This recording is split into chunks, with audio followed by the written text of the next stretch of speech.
앞서 율법과의 약속을 비교하며 율법이 약속을 폐할 수 없다고 말한 바울은 이제 본격적으로 율법이 무엇인가에 대해 이야기합니다. 먼저 19절 20절에서는 이렇게 말씀하십니다. 그런즉 율법은 무엇이냐? 범법함으로 더하여진 것이라. 천사들을 통하여 한 중보자의 손으로 베푸신 것인데 약속하신 자손이 오시기까지 있을 것이라. 그 중보자는 한 편만 위한 자가 아니나 하나님은 한 분이시니라. 아멘. 사도 바울은 율법은 무엇이냐라고 질문하고 나서 율법은 범법함으로 더하여진 것이라고 말합니다. 말 그대로 율법은 언약 이후에 추가로 주어진 것이라는 뜻입니다. 또한 율법은 천사들을 통해 한 중보자의 손으로 베풀어 주신 것이라고 말합니다. 여기서 중보자는 모세를 의미합니다. 하나님께서는 율법을 주실 때 천사들을 통해서 그리고 모세를 통해서 간접적으로 주셨다는 것입니다. 20절에 그 중보자는 한 편만 위한 자가 아니라는 말은 모세가 하나님과 이스라엘 백성 사이를 연결하는 역할을 했다는 것입니다.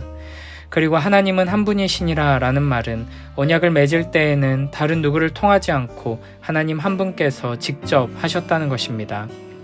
이를 앞서 8절에서는 하나님께서 먼저 아브라함에게 복음을 전하셨다라고 표현했습니다. 이렇게 율법은 간접적으로 받았지만 약속은 하나님께서 아브라함과 직접 맺어주신 것입니다. 이를 통해 바울은 약속이 율법보다 먼저일 뿐 아니라 훨씬 더 우월하고 우선적이라는 것을 강조합니다. 바울은 율법이 더해진 이유에 대해 범법함으로 라고 말하는데 이는 죄를 깨닫게 하시려고 율법을 주셨다는 것입니다. 그러므로 율법의 역할은 약속하신 자손이 오시기까지만 유효한 것입니다. 정리하자면 율법은 약속보다 후에 온 것이고 사람이 죄를 짓고 약속에서 떠나는 것을 방지하기 위해 주신 것이며 약속하신 자손이 오는 것을 기다리도록 하기 위해 주신 것입니다. 결국 율법은 하나님의 약속을 위한 것입니다. 그래서 21절에서 바울은 이렇게 질문하고 답합니다. 그러면 율법이 하나님의 약속들과 반대되는 것이냐? 결코 그럴 수 없느니라. 만일 능히 살게 하는 율법을 주셨더라면 의가 반드시 율법으로 말미암았으리라. 아멘.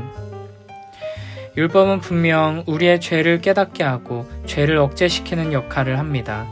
그러나 이 율법이라는 길이 하나님의 약속과 다른 길이거나 우리를 반대 방향으로 이끄는 것은 아닙니다. 율법은 오히려 하나님의 약속이라는 참으로 복된 길로 돌아갈 수 있게 도와주는 진입로와 같은 역할이라고 할 수 있습니다.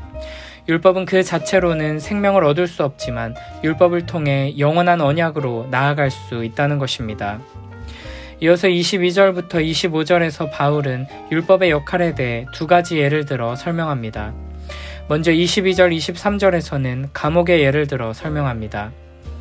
그러나 성경이 모든 것을 죄 아래에 가두었으니 이는 예수 그리스도를 믿음으로 말미암는 약속을 믿는 자들에게 주려 함이라. 믿음이 오기 전에 우리는 율법 아래에 매인 바 되고 계시될 믿음의 때까지 갇혔느니라. 아멘. 바울은 성경이 모든 것을 죄 아래에 가두었다고 말하는데 여기서 성경은 구약 성경, 그 중에서도 율법을 말합니다. 율법은 사람을 죄 아래에 가두어두는 역할을 하는데 그 이유는 예수 그리스도를 믿음으로써 얻게 되는 그 약속을 모든 믿는 자에게 주시려고 하는 것입니다. 23절에서는 믿음이 오기 전에 그리고 계시될 믿음의 때까지 갇혔다고 말하는데 이는 그리스도께서 오시기 전까지라는 뜻입니다. 율법이 우리의 죄를 깨닫게 만들고 죄를 억제하게 만들 뿐 아니라 우리로 하여금 이 죄의 감옥에서 건져주실 구원자를 기다리도록 한다는 것입니다. 24, 25절에서는 율법을 초등교사에 비유합니다. 이같이 율법이 우리를 그리스도께로 인도하는 초등교사가 되어 우리로 하여금 믿음으로 말미암아 의롭다함을 얻게 하려 함이라. 믿음이 온 후로는 우리가 초등교사 아래에 있지 아니하도다. 아멘. 여기서 초등교사라고 번역된 헬라어는 이전에는 몽학선생이라고 번역했는데 고대 그리스 사회의 개인 가정교사를 의미합니다. 고대 그리스에서는 아이가 아주 어릴 때부터 청년이 되기까지 그의 성장의 모든 과정을 책임지는 교사가 있었습니다. 그들은 특정한 학문이나 기술을 가르친다기보다는 전반적인 생활을 지도하는 역할이었습니다. 고대 그리스 유적에서 발견되는 몽학 선생에 대한 기록을 보면 항상 매를 들고 있는 엄격한 모습으로 그려집니다. 그러나 아이가 장성하여 성인이 되면 더 이상 이 가정교사의 지도와 훈육을 받지 않게 됩니다. 가정교사의 역할은 잘 성장해서 성인이 되도록 이끌고 돕는 데 있기 때문입니다. 마찬가지로 율법은 우리의 잘못에 대해 매우 엄격하게 지적하고 훈육합니다. 그러나 그 인도함을 받아 그리스도께로 나아가게 되면 그 이후부터 율법의 역할은 사라지게 되는 것입니다. 종교개혁자 칼빈은 성경이 말하는 율법의 용도에 대해 세 가지로 정리합니다. 첫째로는 죄를 깨닫게 하고 억제하는 것입니다. 사람들 마음 가운데에는 타락하고 왜곡됐지만 여전히 하나님께서 주신 양심이 있기에 율법이 선포되면 해야 할 일과 하지 말아야 할 일을 깨닫게 되고 약속된 상벌에 따라 죄를 함부로 짓지 못하게 됩니다. 예를 들어 살인하지 말라는 명령 뒤에는 살인한 자는 반드시 죽일 것이니 라는 말씀이 따라옵니다. 이를 통해 살인을 하면 안 된다는 것을 깨달음과 동시에 살인을 할 경우에 받게 되는 벌에 대한 두려움으로 범죄하지 않도록 노력하며 인내하게 된다는 것입니다. 이렇게 죄를 깨닫게 하고 억제하게 하는 율법의 역할을 칼빈은 말에게 재갈을 물려 통제하는 것으로 비유해서 설명합니다. 율법이 없다면 사람들은 무엇이 옳고 그른지를 판단하지 못하고 두려움 없이 마음껏 죄를 지으며 살게 될 것입니다. 그러나 율법을 통해서 어느 정도 죄를 억제하고 죄의 확산을 더디게 만들 수 있는 것입니다. 물론 율법이 있어도 사람은 여전히 죄를 짓습니다. 율법이 인간의 죄를 완전히 통제하지도 완전히 없애지도 못하는 것입니다. 하지만 죄성을 억제하게 함으로써 인간이 서로 싸우고 죽이다가 멸망하지 않도록 보존하는 중요한 역할을 감당하는 것입니다. 율법의 두 번째 용도는 거울처럼 자신을 바라보고 깨닫게 하는 것입니다. 예를 들어 10계명의 마지막 계명인 내 이웃의 집을 탐내지 말라는 말씀은 제8계명인 도둑질하지 말라는 말씀과 비슷한 것처럼 보입니다. 하지만 8계명은 행동을 금지하는 것이고 10번째 계명은 마음을 금지한다는 점에서 큰 차이가 있습니다. 도둑질하지 말라는 계명은 온전히 지키는 것처럼 꾸며낼 수 있을지 모르지만 탐내지 말라는 계명은 온전히 지키는 것이 결코 불가능합니다. 탐내지 말라는 것은 단순히 탐내는 마음을 금지하는 것을 넘어서 적극적으로 온 마음을 다해 죄를 미워하고 의를 사랑하라는 명령이기도 합니다. 그런 점에서 하나님께서 우리에게 주신 모든 율법은 마음을 다하여 하나님을 사랑하는 진실된 마음으로 지키지 않는다면 온전히 지킨다고 말할 수 없을 것입니다. 그런 점에서 이 율법을 참으로 지키고자 힘쓰는 사람은 결국 이 율법의 단 한 구절이라도 온전히 지키는 것이 불가능하다는 것을 깨닫게 됩니다. 율법 앞에서 자신의 한계와 비참함을 마주하게 되는 것입니다. 그리고 누군가 나를 대신해서 율법을 범한 자에게 임하는 하나님의 영원한 진노와 저주를 받고 나를 대신해서 율법을 온전히 순종해 하나님의 공의를 만족시켜주지 않으면 나에게는 아무런 소망이 없음을 알게 됩니다. 그래서 율법을 통해 자신의 죄와 비참을 깨닫고 우리의 유일한 소망 되신 하나님의 아들 그리스도, 우리를 위해 십자가에서 저주받으시고 부활하심으로 우리를 의롭다고 선언하신 우리 주 예수 그리스도를 소망하며 바라보고 의지하게 되는 것입니다. 그래서 시편 2편 12절에 보면 구약시대의 율법을 사랑한 모든 백성들은 이렇게 노래했습니다. 그의 아들에게 입맞추라. 그렇지 아니하면 진노하심으로 너희가 길에서 망하리니 그의 진노가 급하심이라. 여호와께 피하는 모든 사람은 다 복이 있도다. 아멘. 마지막 세 번째 율법의 용도는 램프와 같이 하나님의 뜻을 우리에게 밝히 보여주고 삶의 규범으로서 거룩을 추구하고 사랑하며 즐거운 마음으로 하나님을 따르게 돕는 것입니다. 율법을 통해 예수 그리스도를 믿고 의지하게 된 하나님의 백성들은 이제 율법을 자신을 정죄하는 용도가 아니라 하나님께 감사하는 삶을 살아가는 용도로 보게 됩니다. 거듭난 신자는 이제 율법을 두려움으로 대하지 않습니다. 율법을 어겼다고 해서 하나님께서 진노와 저주를 쏟으시는 것도 아니고 조금 불완전하게 지켰다고 해서 우리를 버리시는 것도 아니기 때문입니다. 하나님께서는 이제 우리의 불순종을 예수 그리스도의 십자가를 보시며 용서해 주시고 우리의 불완전한 순종도 예수 그리스도의 순종을 보시며 완전한 것으로 받아주십니다. 이런 상황 속에서 율법은 예수 그리스도를 믿는 믿음으로 말미암아 구원받은 하나님의 자녀들이 어떤 마음으로 순종해야 하는지, 거룩한 자녀답게 무엇을 행해야 하고 무엇을 행하지 말아야 하는지, 어떻게 하나님을 기뻐하며 하나님의 영광을 드러내는 삶을 살 것인지에 대해 구체적인 지침을 주는 말씀이 되는 것입니다.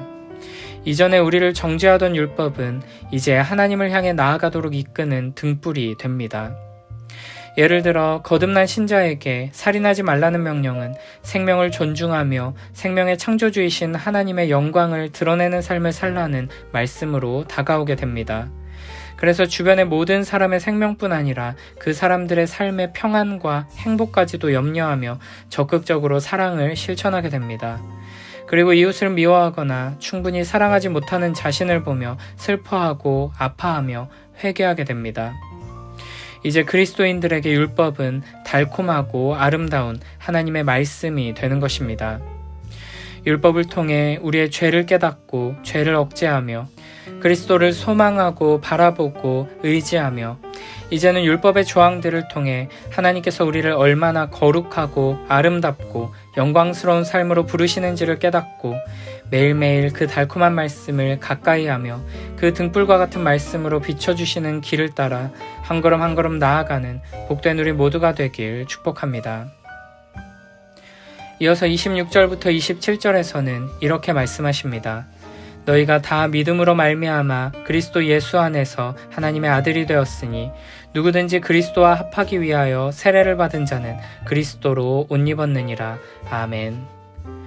우리가 감옥과 같은 율법에게서 가정교사와 같은 엄격한 율법의 징계에서 벗어나 자유를 얻게 된 것은 우리가 율법을 다 지켰거나 완성했기 때문이 아니라 믿음으로 말미암아 그리스도 예수 안에서 우리가 하나님의 아들이 되었기 때문입니다. 27절에서는 이렇게 믿음으로 그리스도 예수 안에서 하나님의 아들이 된 것을 세례와 연결지어 설명하면서 그리스도로 옷 입었다고 표현합니다.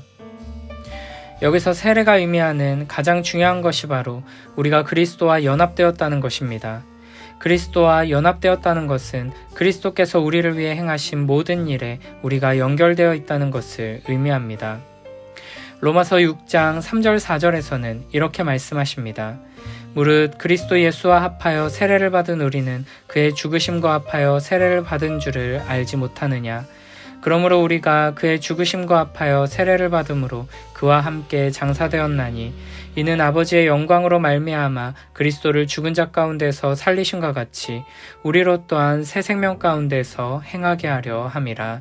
아멘. 예수 그리스도의 죽으심 속에서 우리도 죽었고 그의 장사 지냄 속에서 우리도 매장되었고 그의 부활 안에서 우리도 다시 살아났습니다. 이것이 그리스도와 합하여 세례받는다는 것의 의미입니다. 또한 바울은 그리스도로 옷 입는다고 말하는데 나 자신의 행위를 가지고 하나님 앞에 서는 것이 아니라 예수 그리스도의 공로, 그분의 온전한 순종으로 하나님께 나아간다는 것입니다. 우리 주 예수 그리스도께서는 우리가 입고 있던 더러운 죄의 옷을 벗겨내시고 영광스럽고 아름다운 예수 그리스도의 의의 옷을 우리에게 입혀주십니다. 그리고 하나님께서는 내 옷이 아닌 그리스도의 옷을 입고선 우리들을 보실 때 마치 죄가 전혀 없으시며 하나님의 율법을 온전히 순종하신 그리스도를 보는 것처럼 보십니다. 그러므로 우리는 더 이상 두려워하지 않고 감사함과 기쁨으로 하나님께 나아갈 수 있게 된 것입니다. 그리고 우리는 이제 우리에게 선물로 주신 이 옷을 다시 더럽히지 않기 위해 이 영광스럽고 아름다운 옷에 합당한 존재로 변화되고자 소망하며 즐겁게 순종하고 거룩을 위해 힘쓰게 되는 것입니다. 이렇게 모든 그리스도인들은 자기 옷이 아닌 그리스도로 옷 입은 자들이기 때문에 교회 공동체 안에서는 차별이 없이 서로 사랑하며 하나가 될 수 있는 것입니다. 그래서 28절에서는 이렇게 말씀하십니다. 너희는 유대인이나 헬라인이나 종이나 자유인이나 남자나 여자나 다 그리스도 예수 안에서 하나이니라. 아멘. 갈라디아 교회 안에는 유대인과 헬라인이 있었고 종과 자유인, 남자와 여자가 함께 있었습니다. 그러나 모두가 동일하게 그리스도와 합하여 세례를 받았고 그리스도로 옷 입은 자들이었습니다. 모두가 똑같이 영광스럽고 아름다운 한 옷을 입은 것입니다. 그러므로 인종과 신분과 소유와 성별로 서로를 배척하고 차별하는 세상과는 달리 교회는 서로를 마치 그리스도를 보듯 아름답고 사랑스럽게 보며 하나됨을 이루게 되는 것입니다. 여기서 주의할 것은 그리스도의 몸된 교회는 획일성을 추구하는 것이 아니라 하나됨을 추구한다는 것입니다.